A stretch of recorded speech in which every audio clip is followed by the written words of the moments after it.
Atainam astaud abadharya purusham param natanga krita dhi kritanjali swarochisha bharata sutika griham virochayantam gata bhi prabhava vid atainamastau avadharya purusham param natanga kritadi kritanjali sorochisha bharata sutika gritam virochayantam gatabhi prabhavavit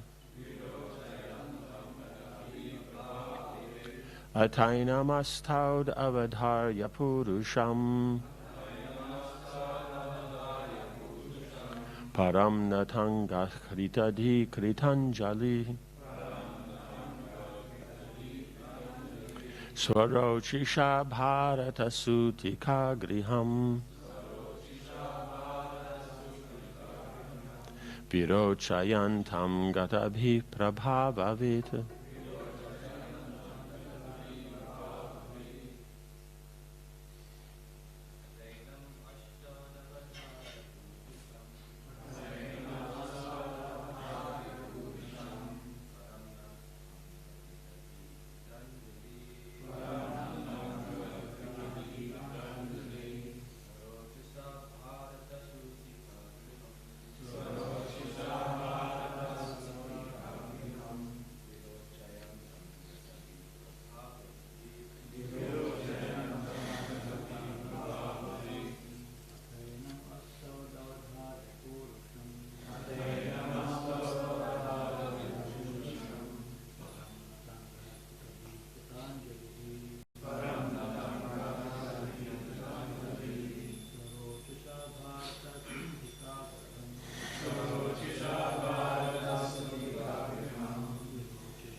Ataha, thereafter, Enam, to the child, Astaut, offered prayers, Avadharya, understanding surely that the child was the Supreme Personality of Godhead. Purusham, the Supreme Person. Param, transcendental. Nata anga, falling down. Kritadi, with concentrated attention. Krita anjali, with folded hands. Swarochisha, by the brilliance of his personal beauty. Bharata, O Maharaj Pariksit, descendant of Maharaj Bharata. Sutika Griham, the place where the Lord was born. Virochayantam, illuminating all around. Gatabhihi, all his fear disappeared. Prabhavit, he could now understand the influence of the Supreme Personality of Godhead. Translation. O Maharaj Parikshit, descendant of King Bharata, Vasudeva could understand that this child was the Supreme Personality of Godhead, Narayana. Having concluded this without a doubt, he became fearless. Bowing down with folded hands and concentrating his attention, he began to offer prayers to the child, who illuminated his birthplace by his natural influence. Purport. Struck with such great wonder, Vasudeva now concentrated his attention on the Supreme Personality of Godhead, understanding the influence of the Supreme Lord. He was surely fearless, since he could understand that the Lord had appeared to give him protection. Gatabhi prabhava vit. Understanding the Supreme Personality of God who was present, he appropriately offered prayers as follows.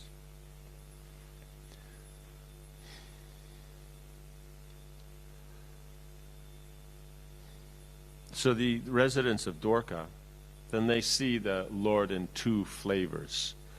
That of the aspect of sweetness, so the closeness, so like here he's his son, but at the same time they also see him as the Lord, so they see him as Paramatma. So, because the aspect of godness means then he, how he pervades everything, how he controls everything, creates everything like this. So they have both these flavors. So you'll see in the prayers as they go, they'll go back and forth between these two moods. But the point is they see him as their son, but he's the Supreme Lord. So from the aspect of the Supreme Lord, then we see, then he's going to offer prayers. But from the aspect of that he's the son, then there'll be that particular affection and that anxiety about that Kamsa will try to kill him, this and that. So it goes back and forth, that they know he's the Supreme Lord, but they're still worried that Kamsa will try to kill him. Like that. So you get both of these flavors. Like that. So yeah. So you see the intensity, it'll be, means it'll have that fullness, but it won't go too much into the majesty. Because if it goes too far into the majesty, then Krishna then brings out the Yoga Maya, and then they come back into the aspect of the relationship. But if they can't go too far into the relationship, because otherwise it'll change the flavor of Dwarka, then he'll bring them back into that touch of majesty. So only in Braj, then they can go fully into that sweetness, or in Vaikuntha, they'll go fully into the majesty. So here it's a matter of tasting both of them. Does that make sense? So it's just like, let's say, someone is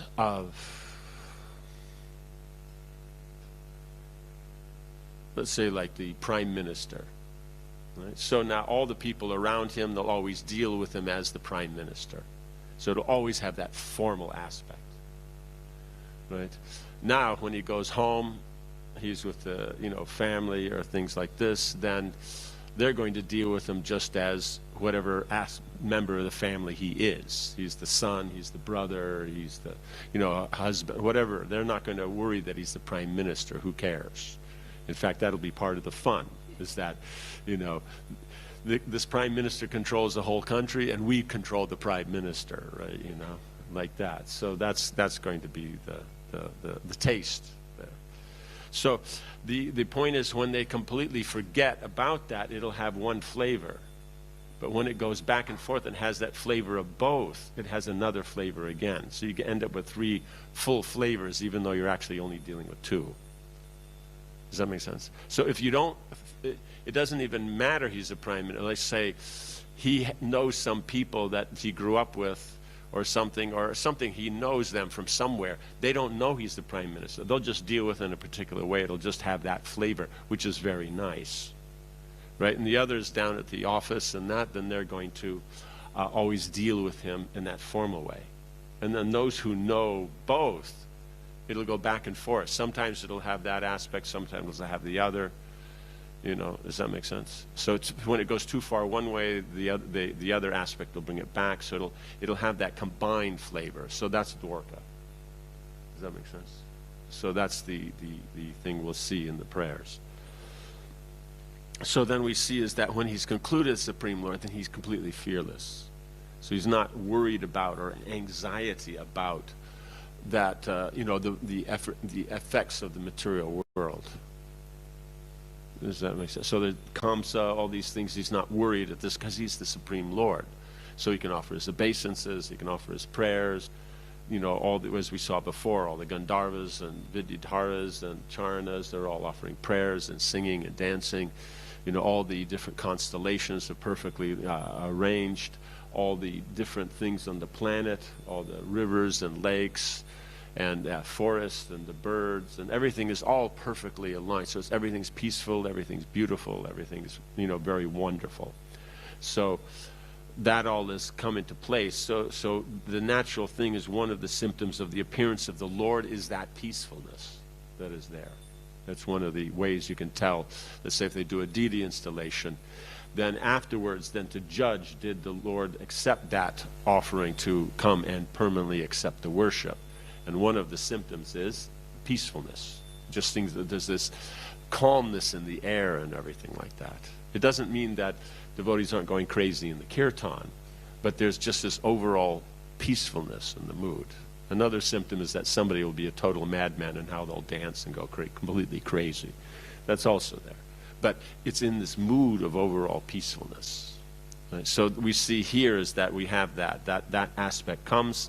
He becomes completely fearless because of understanding of his relationship with the Lord. And then having done that, now he's going to offer his prayers to the Lord.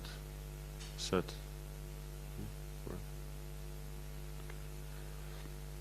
any questions on this? Or yes?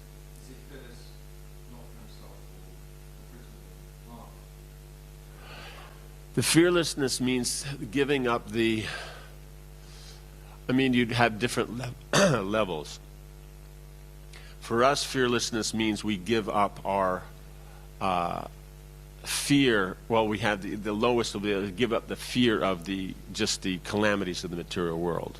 So we're not in anxiety about all the problems of the world. It means problems are there, but they don't bother us. So that'll be, you can say, your the external form of it. Then as you go in, then there'll be you give up one's fear of one's relationship with the Lord. Because we have that idea that I have my identity, and that's how I function. And so then if I take up the identity as I'm servant of Krishna, there's that fear that's going to change that.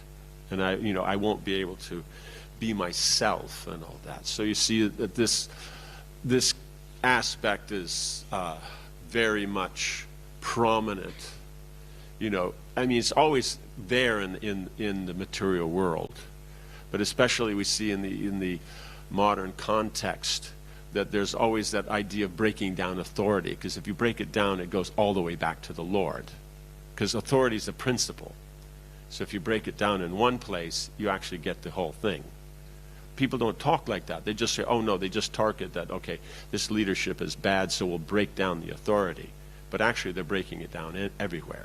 Or there's some tradition that's there, break it down there. So the idea is that it's being thought I'll pick and choose what I like.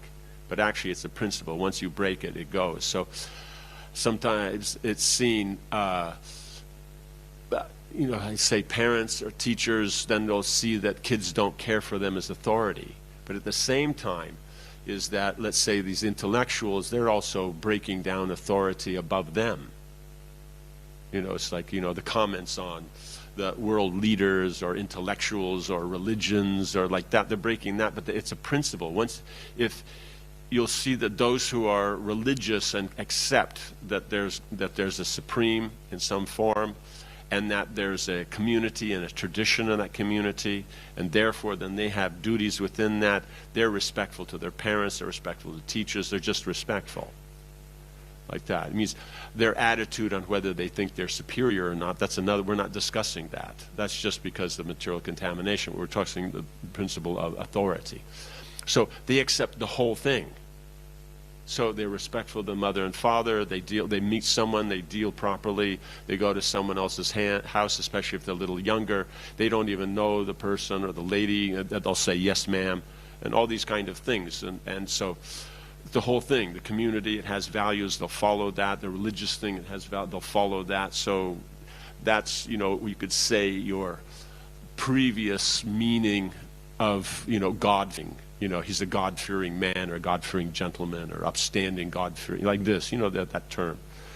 So the whole thing of authority will be there, right? So then that person wouldn't have any problem with saying the military or anything. He would authority's good. But now you see then in those communities where they kind of take liberties at pointing out faults in whatever it is, in God, in the community values, traditions, national values, political positions, traditions on how parents deal with their children, or teachers and all these kind of things. Then you'll see is that group actually doesn't really have respect for anybody. They personally might deal in a proper way because it's just etiquette, and they pride themselves in being a more sophisticated social person. So then they'll follow, but only as much as they want. Right? It's just like, let's say we have an intellectual, like let's say journalists are supposed to be known as intellectuals, right? In theory, it's supposed to be. So then technically, if they're intellectual, they're smart, they'll know what's going on, they'll know the importance of governance, they'll know the importance of people's faith in the governments, that they should know all these things. But then it's the standard thing is when they come across any person who's a leading personality, the first thing they have to do is ask all these really snarky questions. It means totally disrespectful. They expect to be dealt with total respect, because they represent the news and truth and the people and all that. But dealing with the authority who actually has that position, they won't deal with any respect. And they feel it's their right. You know what I'm saying? So the whole thing is you just see is that, and then they wonder why their kids won't listen to them, and no one else cares about them. And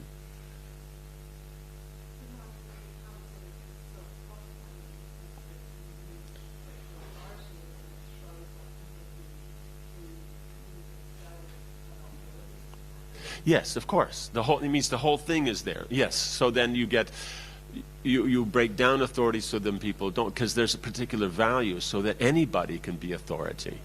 Well, before it was that you had to have standards, You had to have standards, and otherwise you couldn't be authority.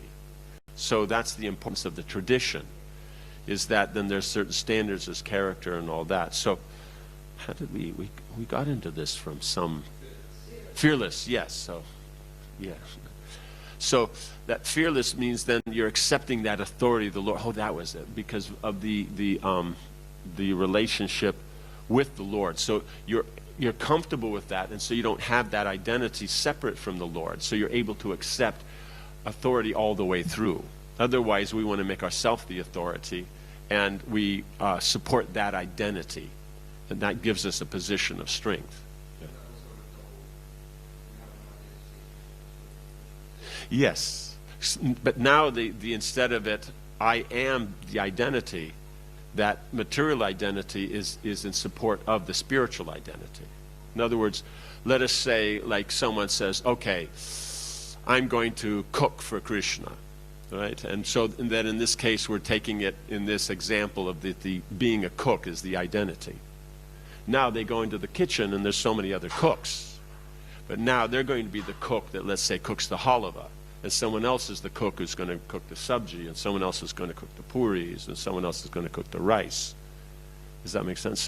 So being I'm the sabji cook is subservient to the position of I'm a cook. Does that make sense? Well, let's say someone else is, no, I'm the sabji cook.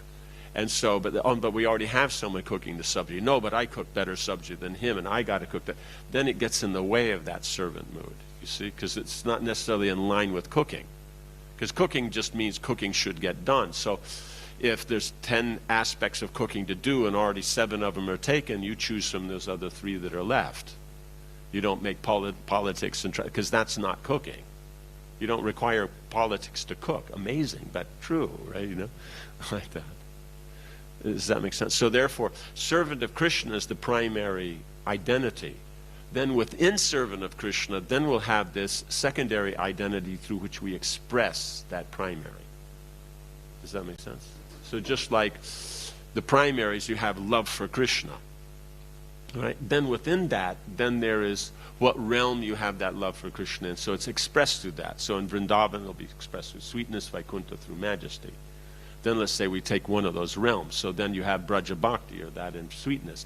That's the you could say the primary identity. Then the secondary within that would be, okay, within conjugal ras, parental ras, friendship ras, like this. Does that make sense? Then if you take that as the main thing, okay, so then Mother Jashoda, then you have that's her primary aspect is her affection for Krishna in that relationship as parental. And then the secondary will be she'll cook for Krishna, she'll arrange for Krishna and everything like that. You understand? So you can identify always the primary and secondary. But within the spiritual, it's all spiritual. So it's only the means to which you serve, express the affection. When we come to the material world, we make more of a distinction, because the tendency is we're not seeing it connected to Krishna. So we have to discern what is Krishna conscious, what is not. Because we may make the mistake, I'm a devotee, therefore everything I do is devotional. So we have to split that you're a devotee and this aspect of your life is devotional, but this aspect is not. So therefore, now how to dovetail that. So you can see the difference and bring it in line. So that's what you're trying to accomplish. So therefore then in the material world, when we use this primary and second, the main thing, if you're Krishna conscious, that's primary. And what's not Krishna conscious, then that's secondary. But that's supposed to be engaged in Krishna service, because in the spiritual world, everyone engages that secondary aspects always in Krishna service. That's what makes them a devotee. So that means here being a reflection, we could do the same thing. Because the mechanics of cooking in the spiritual world and the here are the same. It's just that their understanding, their depth, the variety, the ingredients, all these things is just superior. But the mechanics of it are the same. Like walking, you put one foot in front of the other, like that. It's not that they moonwalk in Braj, like that. It's not, it's always the same. Is that? Yeah. So then that brings up the whole thing of then, okay, what's the primary? Saying, cooking is the primary. So there's the principle of cooking. Secondary is the use of the techniques. You're baking, you're frying, you're doing all these things. Or if you take, okay, let's say we're frying something. So that's the main thing. And then the technique of it, you have the pot, you have the ghee, you have the spoon, how you deal with that. And you understand? So you can always take everything and divide it into the primary and secondary. Because everything is Krishna and his energies. He's the primary, the energy is the secondary. So since he pervades everything, this principle is everywhere. Like that. Does that make sense? But when we're dealing with it connected to Krishna, then it takes on the natural position. When we deal with it not connected to Krishna, it's still functioning the same way because it is Krishna, just we're an illusion and don't see that. Does that make sense? So when we give up that fear of our relationship with the Lord, that taking up that identity we won't be lost. Right? Because the modern thing is find yourself and don't be caught up, don't be, slave to tradition or this or that or anything like that. It's just like, the tradition of, don't be a slave to tradition of, opening your car door before trying to drive it, or, all these archaic things that people have been doing since time immemorial, like that. And yeah, so that's the problem. It's not a wealth. It sounds very, very nice because it's poetic. Poetry always sounds nice. So it's just, how you say, political poetry. That's all. So, but it'll be saying, no, we're not political, we're being real, we're being truth, and like, it's just more of the same thing. It's just like, it's you hear sounds in the kitchen, are you taking any cookies? No, I'm not taking cookies. Like that, so that's the whole thing. It's that, okay. That's something? Well, you mentioned that, you see that the effect of the technology. Right. I think it's really hard for believers because they see that this is disconnect. Yeah. But I think even it's harder to find followers because often we can see that there's disrespect that only comes to authorities and they don't install the respect. Still, yeah. But at least you have to respect them for their ability to lie so perfectly in public. You know? You know? The body, when we respect authority, is often we see that the blind following authority actually goes in the wrong place as well. So what is the principle we respect in authority? So Okay. when, for example, a authority runs into a problem, we can't just disrespect all authority on the basis of Yes, point is it's exact. There's a particular thing that's right and there's a particular thing that's wrong. So what's wrong, that's the point to be corrected. And what's right, that's to be maintained. That's why it probably gives the example of if there's a cataract, then you remove the cataract, not the eye. You know, because the modern thing is something goes wrong, remove the whole thing. But that doesn't always work out. You know, yes, it just doesn't work. You have to be very exact because you're doing something and you're exact in what you're doing. In other words, someone's skill is measured by how exact they can be. They can pinpoint exactly what's wrong and remove that and keep everything else that's good.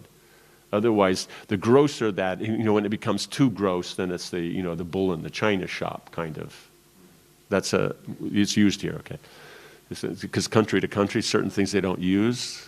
You know, it's like, went to somebody and, yeah, an elephant in a porcelain shop, yes, yeah, like that. Because each place is different. Also, there's the one that's like a cake and eat it, but you have something that is about a goat and a cabbage or something.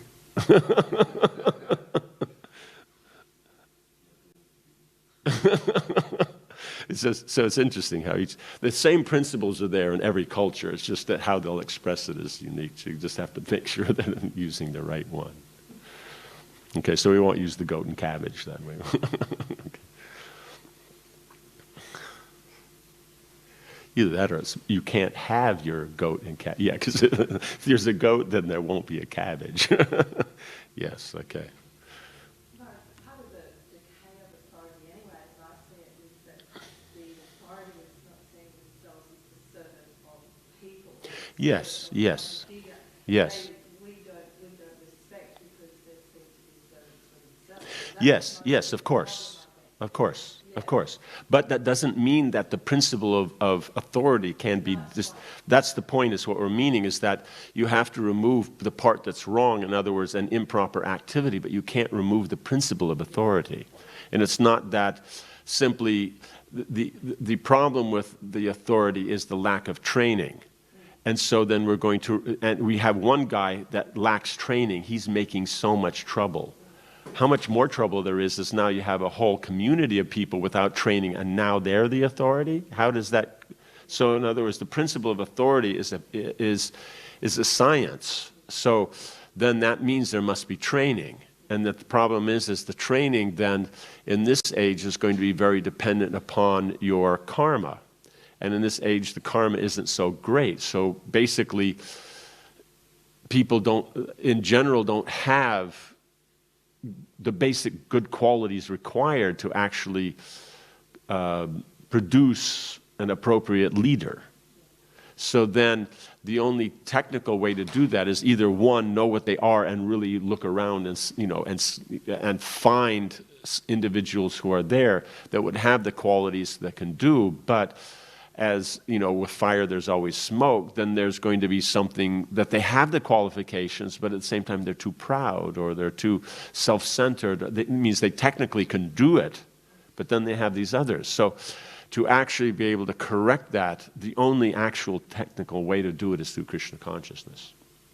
Because only Krishna consciousness will develop the required nature to be able to perform these material activities or these secondary activities. Because basically speaking, we either have it or we don't. You know, it means, and those who work in practical fields understand that. Those who don't, then they'll intellectualize on, then, oh, anybody and this and that. It means in theory, yes, anybody could. So in other words, you leave the door open that anybody, it doesn't matter who they are, what their background is, they could be, let's say, the leader of the country. You know, I think Abraham Lincoln grew up in a three-sided house, so they didn't have money for a fourth wall, right? You know, So, yeah, they never had the problem of, breaking the fourth wall and all that, because they only had 3 walls. So they always had to stay in character, right? So, yeah. So anybody could, but his point is this: anybody doesn't mean anybody, whatever they are. It means anybody who has the qualification. No. Previously, that was understood. That's why, like the founding fathers of countries and different things like that, they understand this. So when they make it, it's understood from that point of view. But then later on, not being understood, then it's no. Okay, then like I was just reading about some cities some cities where there's a dog or a cat elected as mayor. The actual official mayor is a dog or a cat. And then they'll have somebody who's like regent and, does on their behalf. But any official occasion, they bring out the dog or cat, who's presiding over the occasion and stuff like that. So you have to have some pretty interesting headspace for the whole city to vote for a cat. But, it happens. So that's the whole difficulty, is that you have the qualifications, you can do it. But in this age, people may have the knowledge and skill, but not the character. And character you're not going to change unless you perform activities within character. But you don't have the character to do that. So it won't happen. So only by devotional service, then you become purified, and the character just develops naturally in relationship to devotional service. Then you could have individuals who are qualified. That's why if people take up Krishna consciousness, then all the material things will also correct themselves. They also won't have a problem. Because now they don't have this. It means we talk about skill. You have to go to, let's say, a particular school to get a skill. But then the complaint is about the character. And there's no training in character. Because if someone's training in character, being strict and all that, oh no, why you're doing that? You just encourage and this and that, and it's like that. So then it's not well thought out. Even though it's said to be a scientific society, an objective society, it's totally subjectively and emotionally based. So so you're trying to be objective and scientific within total abject sentimentality and self-centeredness. So it's like I'm self-centered, but I can agree that my self-centeredness is improved by the input of others. So therefore, then, since others are benefiting me as the center, it would naturally be appropriate as me as the center to have that graciousness to kind of show that kindness and appreciate. So therefore, then the etiquette comes up so that I deal with everybody appropriately. But the underlying point is knowing the center. So all it is a sophisticated self-centeredness. That's why we say it's pranamoi. Like that. Anamoi is just self-centered and it's obvious. And then pranamoi means means you can have self-centered and be sophisticated. But then it can also go in where you include others and all that. But it's only because then you can benefit. You will feel, if everybody has the same value of helping everybody, then I can lose my fear that I will miss out. Because everybody else is working for my benefit. And then my part in is to, put in what I can. It's just, does that make sense? It's not this. But it's not that it's legal. It's just like, let's say, you have these sites where you download, things off the internet. And so it's not legal. But the etiquette is how much you've downloaded, that much then you should allow your computer to be the seed for others. Does that make sense? I download a gigabyte. I leave my computer on until I've uploaded a gigabyte. Yeah, the torrent. Like that. Though the whole thing's illegal. But it's honor amongst thieves. So that's basically what pranamoi is honor amongst thieves. Is that it's not seen as the reason to be nice and have etiquette and all these developments is because it's God conscious. right? Means people are going to be God conscious, so they're going to function in a God conscious environment. That needs maintenance. So therefore, you have all the social rules and etiquettes and economics to maintain that culture of God consciousness.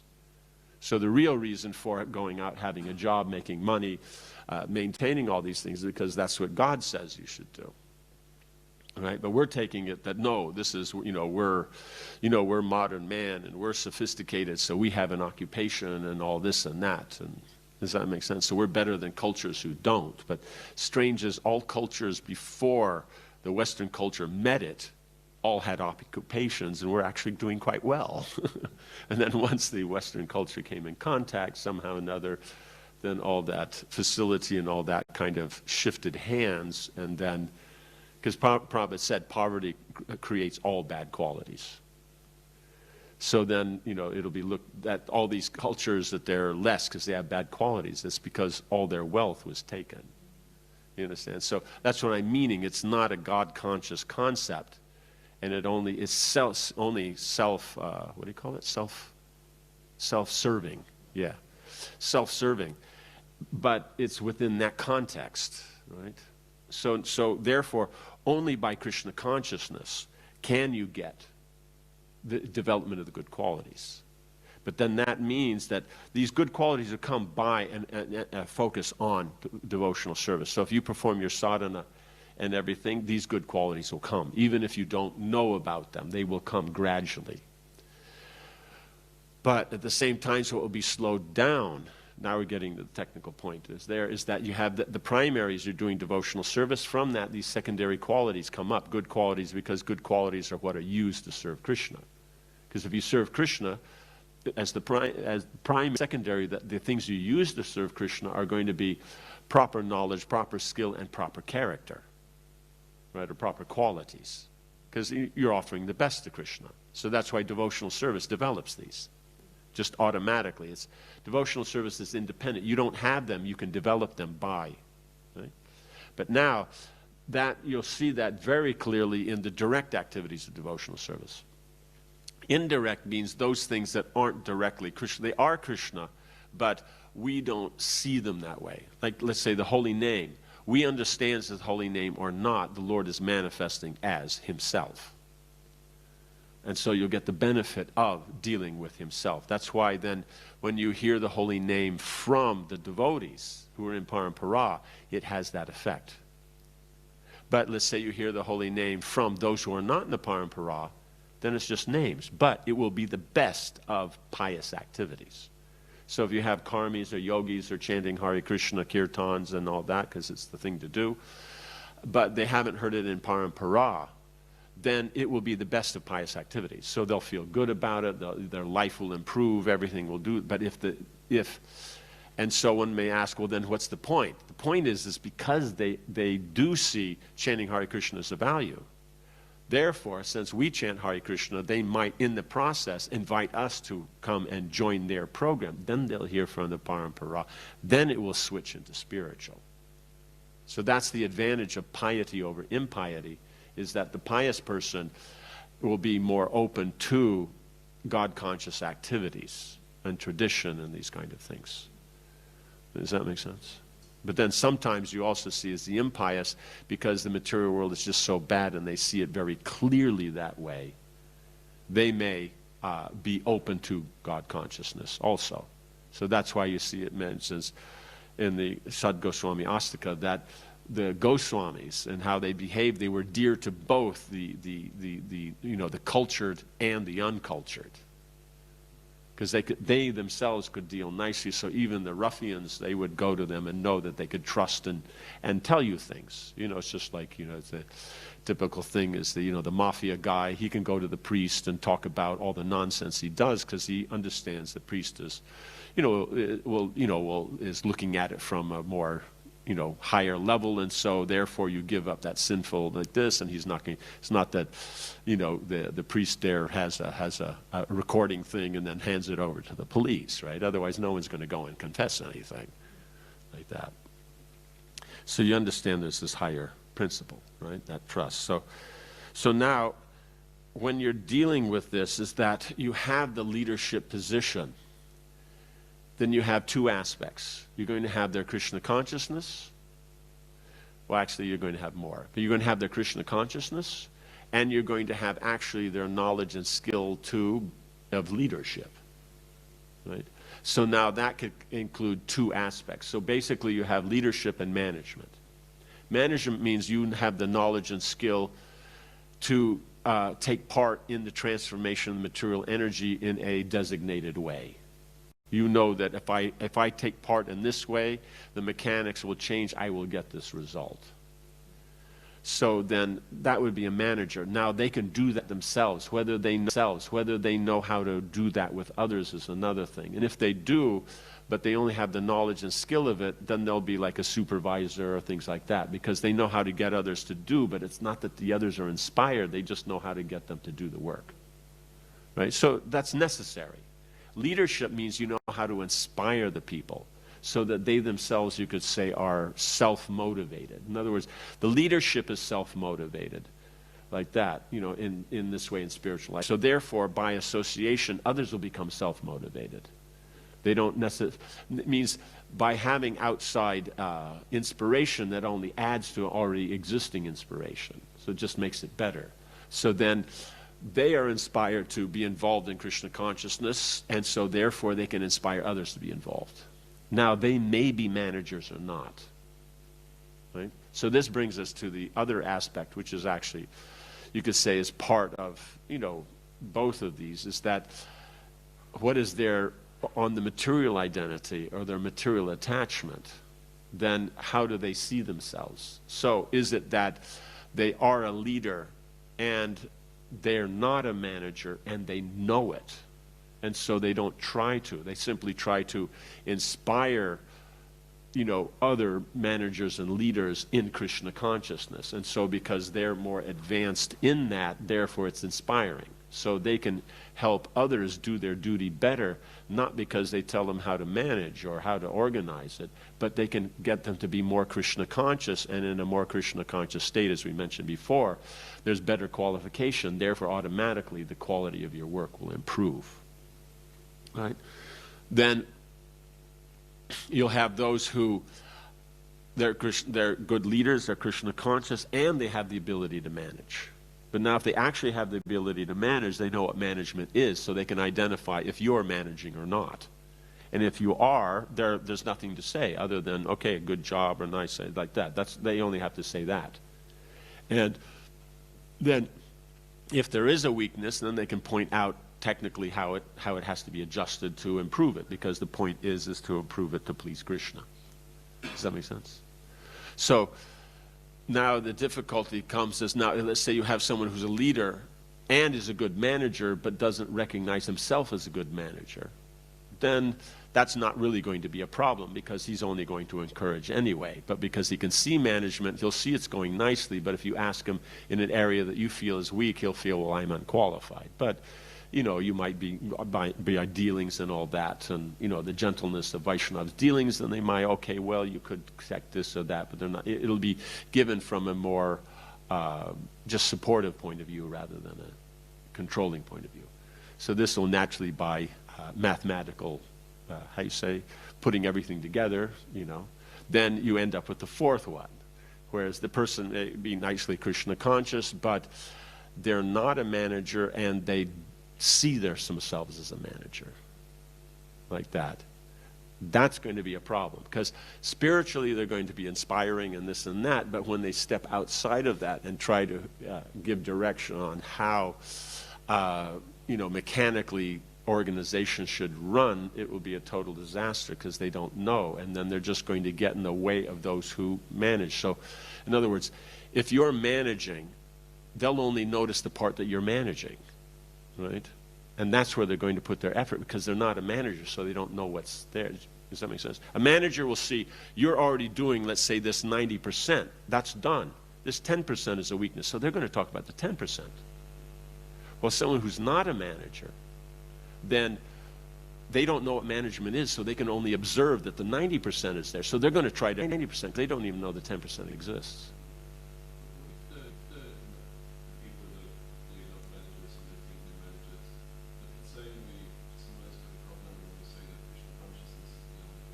Yes.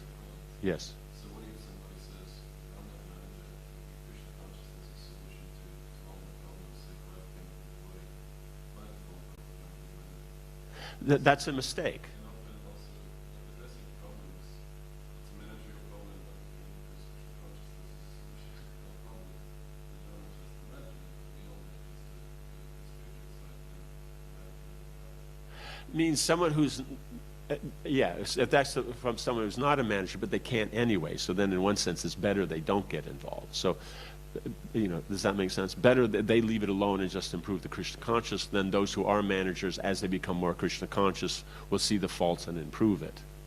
But if it's a matter of, no, I will include, no, what it means is what qualities you have, that will improve. We're saying that you have a manager, but the character is not so strong. So by Krishna consciousness, their character will improve. That will improve their management. Not that chanting will develop management skills. No, because that's by conditioned nature. What is the physical, psychological nature of a person? That's fixed. So whatever that is, you're going to improve on that. But the point is, since Krishna consciousness is the topmost aspect, let's say you have someone who's not a manager. They would be able to inspire a manager by pointing out how the manager could be more Krishna conscious in what they're doing. But he's not actually pointing out what they're doing, unless it's obviously, it's just not Krishna conscious, and that's the problem. Not that it's bad management, it's just not Krishna conscious. So you could come in and say, the temple room is not clean. But that's a Krishna conscious thing. It's not a managerial thing. But how you're going to get it clean, that's up to the manager. He knows how to organize that. Not that, well, why don't you, he doesn't give those kind of points. He just says, Krishna is the supreme pure, therefore everything about him is pure and clean. Therefore the environment around Krishna is always clean. So this atmosphere is not clean. Therefore, by improving this quality of cleanliness, it will help improve the quality of people's Krishna consciousness who are affected by the modes of nature. And then the manager will think about, well, how to do that. Okay, maybe this devotee could do that. That's their business. Does that make sense? So that way, then someone even who's not could, as long as they know where the limit is. That's the thing in the Vedic system, is that you have Brahmins, you have the Kshatriyas. The Brahmins have the knowledge, but they know where it ends. They can give guidance, but not that they tell the Kshatriyas what to do. They see that the Kshatriyas are following Shastra and they're following the proper attitude and character.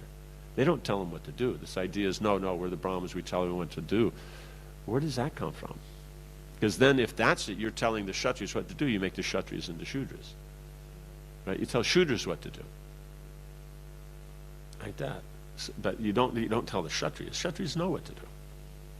Like that. Does that make sense? So until this discrimination is there, but how to discriminate that is, if you can't tell what's primary and secondary, you actually can't make this distinction.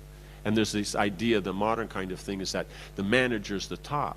No, the spiritual's the top.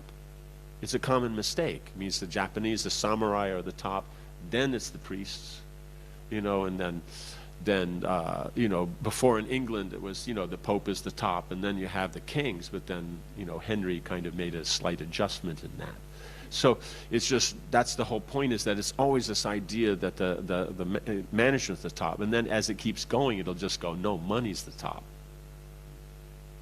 So you let just as, let's say, the wife lets the husband think he's running things, so actually she's running him. So that way, yes, he's running the things, but she's running him. So she's actually running things. Is that the big wealthy people, they let the managers, think they're managing, but actually it's by their money they're, you know what I'm saying? So it just keeps going down, and then now, as we discussed, then the leadership will come up from Shudras or less than Shudras, and so knowledge and skills, that's a science. But the character, that anybody can have. So the Vaishnava can have all the qualities that are required by all the positions in the Varnashram system. That's why they can inspire anyone anywhere in the system, even if they're not themselves have that ability. Does that make sense? But unless you distinguish that, Krishna consciousness is higher than anything. And it's not that just like you're saying that, okay, if I'm doing this, then Krishna consciousness will make the management go better, and I'm not a manager, will make me. We also make the mistake that good management makes Krishna consciousness. It's like, oh, if we organize it better, everyone will be Krishna conscious. But actually, it's people will be Krishna conscious if you're Krishna conscious. And then management is to expand that association, right? Does that make sense? Let's say the manager is Krishna conscious, and he can organize himself and be Krishna conscious. But by his ability to organize, he can organize that more people can take part in that. You know, like let's say a festival. You have a festival, you organize it, then more people can take part in Krishna consciousness. So Krishna consciousness is still the top, and the manager is the servant of Krishna consciousness. If that's seen, then all these things can be corrected, because basically people are in their positions, they're Krishna conscious, or that. If this is understood, everything just falls into place actually that easily. But the difficulty is our identity and attachment to these things. So that's where we said there's Krishna consciousness. So this is the anartha in someone's development. So if that can be adjusted, then you'll see is we already have everything for making everything work. We already have leadership. We already have those who can manage. We already have those who have the skills to do everything. But unless the Krishna consciousness is there, it won't fall into its proper places. You know. So that's going to be, yeah. Can you take the term vigraha to apply to manifest structures? Yes, you could say, because it's the feminine nature. See, in one of the applications, then you're going to have that the principle itself, that's the masculine feature of Krishna. And then the feminine feature will be the forms and actions that then generate, further forms, right? Because, it's like, that's the meaning. Stream means to expand. So the feminine nature means to expand. Like the guy, he's there now, he'll have the same thing. Come back after 20 years, he'll still have the same thing. Maybe he's improved a few things, but it'll be the same thing. But as soon as the women are involved, then it expands everything. So that's the whole idea, is that the feminine nature is what expands everything. So the science of it, that's the masculine. Then the application of that science, what forms, what actions will be performed, and all that will then expand everything. Does that make sense? Yeah. So then, like you said, the form and all that, that's in support of the principle. So then, so like having a nice kitchen is the support of cooking. It has a purpose, like that. But its purpose is to serve that science. So that's on the mechanical platform. So then on the higher platform, it's to serve that religious principle. And then on the highest platform, it's to please Krishna. So then everything that's being done is to please Krishna. So if that's seen, then everything can work. So that's the point, is that you yourself can follow it, even if no one else does. And at least Krishna consciously, it will go nicely, and one could be satisfied. Though externally it may be a total zoo. So that's the beauty of its sense. Krishna consciousness is not actually dependent upon good material arrangement. Therefore, you can be Krishna conscious, but the forms are like the vigraha, the forms and actions that you work with to express your Krishna consciousness, that may be severely impacted by others' lack of understanding. You know what I'm saying? That's what Prabhu's talking about here, is that he's trying to do his activities of service that will be impacted by others. But the beauty is he can still be Krishna conscious and go on, because it's not actually dependent upon that. It's just, you want to express Krishna consciousness, so here's an opportunity. You have a nature, here's an opportunity, you express it. But if that obstacles are there, it just means that you just have to work harder at expressing it. So the devotional aspect becomes enhanced, because instead of doing something so easily went, and that you have more opportunity to keep expressing the same thing. But as far as accomplishment of things, and therefore then the ability to arrange things that can help others be involved, that might be affected. So that's why we'll say it's not good. Because we could say, well, what's the problem? Then we just have to be Krishna conscious. No, it's that since we're a mission, we're trying to expand it and include as many people as possible. It will get in the way of that. But the individual can still be Krishna conscious. And also the beauty of it is that even if everything falls apart, you can start all over again just from yourself. You practice, you be involved in the direct activities. Like Prabhupada, when sat down in Tompkins Square Park, and chanting, then slowly a few people come, and then you build it up again. You build the mission up again. Like that. So that's the thing, is because devotional service is independent, it will be. But the time lapse, that will be different, because we're affected by time and space. So those things affected by time and space can be affected. But the devotional then won't be. So even if nothing works out, you can still go back to Godhead, because the perfection is trying to do it for Krishna, not that how perfectly it was done. That's just a symptom of how nicely you're trying to do it for Krishna. But you'll have people who can do it perfectly but aren't Krishna conscious, and you see it doesn't actually work out so good. No one's satisfied, even though it's perfectly done. That people will not feel the flavor. So that's why Zen work on means if you have the skill, apply the skill to your best ability, but focus on Krishna consciousness.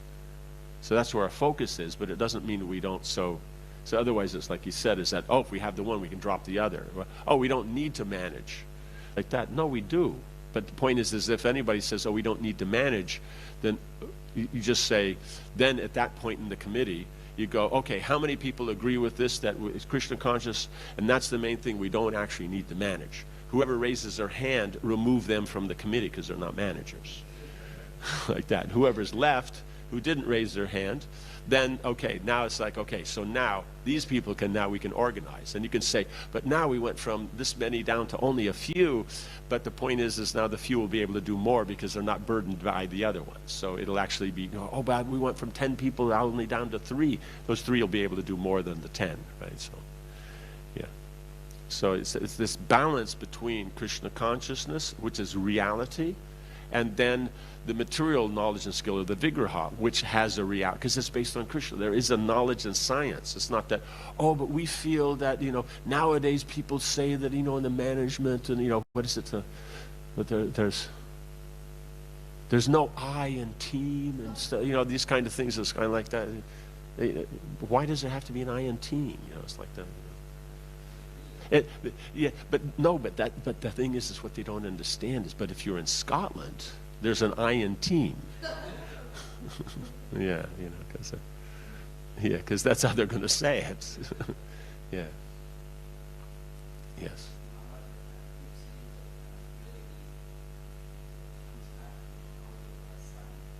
Yeah. Sadhana, but even more goes back to our quality of our association. Because your sadhana is going to be dependent on association. So the whole crux of Krishna consciousness and the mission of Lord Chaitanya is association. That is the central feature. Then the mission is how to create environments to generate association. So all the different the temple is so that there can be association. Different kinds of preaching programs is so there's association. Because from association, then you gain the faith, and then you take up the process or bhajana kriya. So as you're saying, it's when you get to sadhana, bhajana kriya, then you can say, now we've come to the point where it can become stable, because that's the activities of someone who has faith. But it's still by association that our sadhana will go from not being stable because of anarthas to becoming purified and becoming stable. So it's all associated, because when you get to the liberated platform, then it's by association you'll get from the platform of liberation to prema.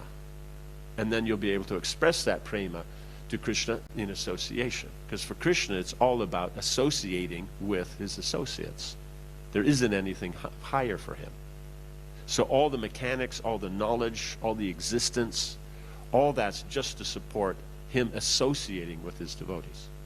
Right? Because if you're going to associate devotees, you need a place, and how are they going to associate? They're going to interact. Those interactions need mechanics. So Krishna's desire, that's the Icha Shakti, that's the top. But you need mechanics, that's the Samvit Shakti, and you need the proper attitude and knowledge and that's the Jnana Shakti, and the existence. So when the Jnana and the Kriya, they're to support Krishna's Icha.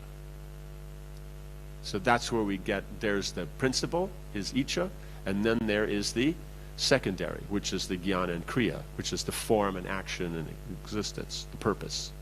Does that make sense? So everything in the creation works on this principles. It's just a matter of being able to see it and being able to understand what is the material principle, and I mean what we would say is materialistic and what is spiritual. Because if you see it in connection with Krishna, there's nothing that's not can be brought in line with the spiritual. And if it's not seen in line with Krishna, there's nothing that is spiritual. Right? For the materialist, there's nothing that's spiritual. You can bring him to the temple, here's Krishna, they were chanting the holy name. It's all just mundane. Is that so the sadhana is there, that you gain by association. So therefore, sadhana is what we practice, that's our lifestyle. But we nourish that lifestyle by association. Does that make sense? Because in that association, we practice the lifestyle. Does that make sense? That's why, let's say, if you go out to work, and it's just in the general, environment, there's no association. That's why then seeing things connected to Krishna is a little harder. But let's say if you're with devotees, even you completely forget about Krishna, you're still doing Krishna conscious activities.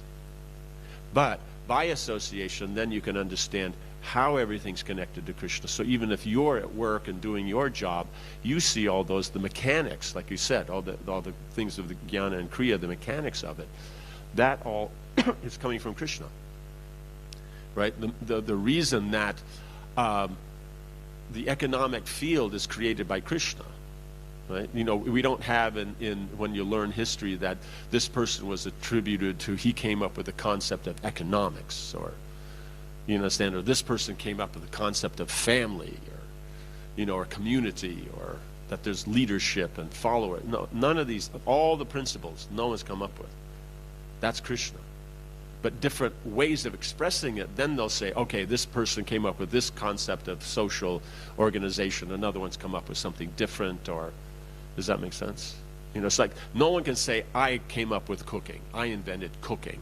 But people can say, that, okay, this cooking comes from here, that from there, and this cook, he's able to take these elements and do this kind of thing and come up with his own style. But he hasn't come up with cooking. Right? So that's the point, is that anything that works in the material world is because it's Krishna. And then here's the external form of it. That's what you're working with at work. You're working with the external form so that it transforms, that you actually get the primary element, that's Krishna. And that it can do that, that's Krishna. So therefore, when we're at work, we're just taking part from the aspect of oh, it's programmed. Because it's 9 o'clock, so it just shifted over here.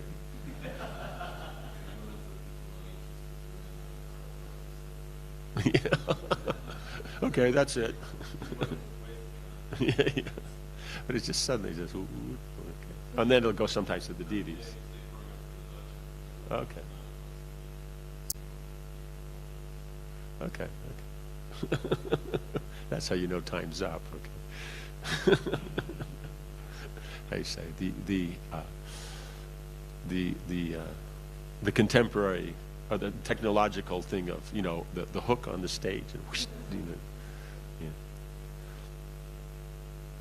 Okay, where were we? Yes. So therefore, everything that you're doing has a purpose it's fulfilling in line with the principle. In other words, everything you do at a job is a form that somehow or another supports the principle of economic development. Right? And then the general, how you say, the concern, is that what you call it? Itself, like a business, a concern? Yeah, concern has a particular flavor that it's functioning within, let's say it's either, doing something with cloth or something with technology or something, like that. So that's a detail within that. So then you're working with finer and finer details within. But it's all within this principle. So you can see how it's all working within that. So therefore, what can you do in your capacity, your duties, to make that work nicely? And you're doing that to please Krishna, because Krishna is pleased, your boss is pleased, and therefore, everything works out. Does that make sense? Yeah. Yes. And so then, yeah. And then you don't, how you say? Yeah. Yeah. They don't, see, the point is you can understand it, they can't. And if you understand that, you can even explain to those who run business and stuff how to understand this and be Krishna conscious. That's what we're meaning here, is that you can't manage, but you understand the principles on which it works, meaning that it's all to please Krishna. So philosophically you can understand it. But then that means you study that area.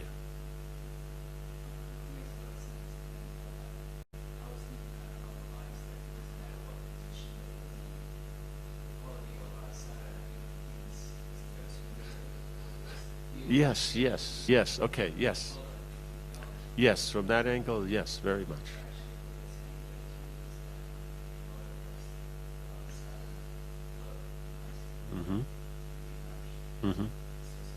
Yes. Yeah. So Prabhupada's point is association is the main thing. Why associate? So what's the principle of that? What's the purpose of that? That's prema. Right? And then prema is then how you'll express your service and love for Krishna. So therefore, interacting with Krishna based on love, that's the topmost thing. So that's prema, right? So that's the end goal. Then to do that, then it's done through association, right? Then this association is accomplished by all these different arrangements within the society, temples, communities, book distribution, prasad distribution, all these different things, whatever we may have. So that's where you get into the principle of those who can organize, right? That's where it enters the point of who can organize who follows, who leads who follows in the way of organization. Is that when you get down to those actual aspects of how you're going to organize association, that's where those who know how to manage and stuff, that's where they come in, and then everybody then follows them. But what's above that is the principle of what is Krishna consciousness, what is prema, what's pure devotional service, what is association, and therefore how anything below that is engaged in Krishna's service. That's what's above management. Does that make sense? Right, so management has a point where it stops. It is secondary. It only has that point. It's not primary. Does that make sense? But the point is how do you express the primaries through the secondary? Right? Because there's a temple, therefore we see Krishna. Someone organized the kirtan, therefore we appreciate the holy name.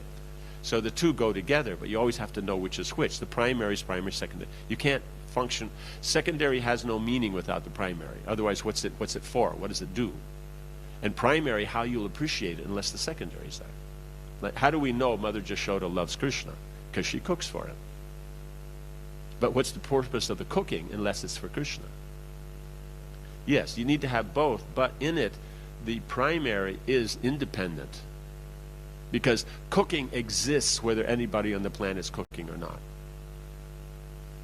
Right? But as soon as someone cooks, then you can see, okay, here's cooking. So Krishna's position is always there. So the secondary manifests it so we can appreciate it. That's where taste or rasa comes in. Does that make sense? So the whole point is this upper region is very, very important. Without that, then everything else doesn't go nicely. But at the same time, it's because it's being organized. Therefore, that's where we use the Varnashram system. And therefore, there's managers, there's this, there's that, and everything like that. So there are two things. One is the principal, one is the secondary. But the secondary has its laws, and they can't be broken because people want to intellectualize. In other words, if they're going to try to, this quasi-platform of philosophy, that they're just using the prana-moy and, we're all, how do you say? I said, I am you and you are me and we are all together. That kind of philosophy. Then the problem is it won't work because that's not science. It's not dealing with the primary. We're using a very poetic approach to secondary, but we don't even know what we're dealing with. We know that there's a need. It's just like the kid's hungry, so they want to eat, but they don't know what's food, so anything goes in their mouth. You know what I'm saying? So that's the difficulty, is that it sounds good. Yes. So the part of it, then that's the thing. But then the how do you say?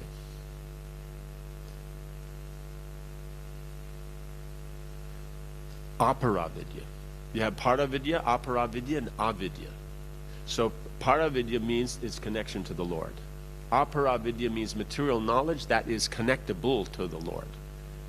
And it's called apara if it's connected. But if it's not connected, it's called avidya. Does that make sense? So that's the whole thing, is we have to make this distinction. Okay. So I think we'll carry on with this tomorrow. Otherwise things will get late. Jai. Grantaraj Srimad Bhagavatam ki, Srila Prabhupada ki, Samaveta Bhaktivinoda ki, Jai Nitai Gaur Premanandi.